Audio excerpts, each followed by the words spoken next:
Из-за каких-то букв, там, каких-то запятых, вот строительство дома откладывается на большое количество времени. Это вот, я считаю, безобразие какое-то.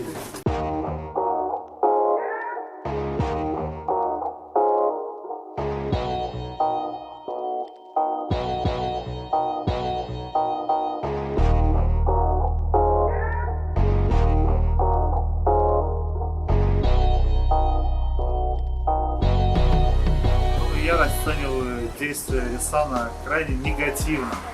Я считаю, что они поступили не социально ответственно и ради дополнительной прибыли своей компании наплевали на проблемы обманутых дочек.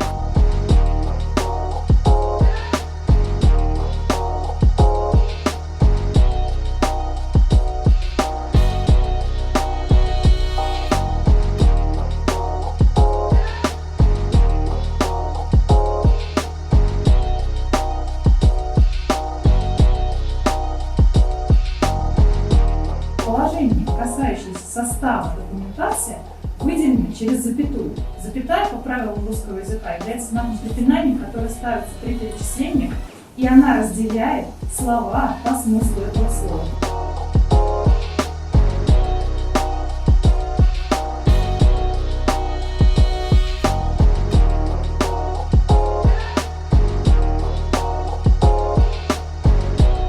Смотрев жалобу, единогласно приняла решение признать ее необоснованной. Но у нас, как у заказчика, появляется возможность заключить договор генерального подряда с победителем о новое решение в эту пятницу, 14 августа.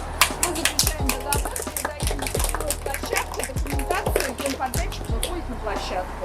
Мне кажется, для простых людей, то, чем занимался людей, это было самое настоящее простое крючкотворство. Запятая, не запятая, том, не том, вы о чем, да? Глупо. Не более, не менее и так далее. Просто очень денег хочется, вероятно, так.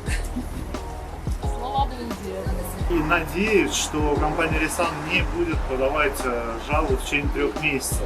Было бы очень низко и даже, грубо говоря, подло, если они поступят, как в предыдущем случае, в последний день подадут снова жалобу.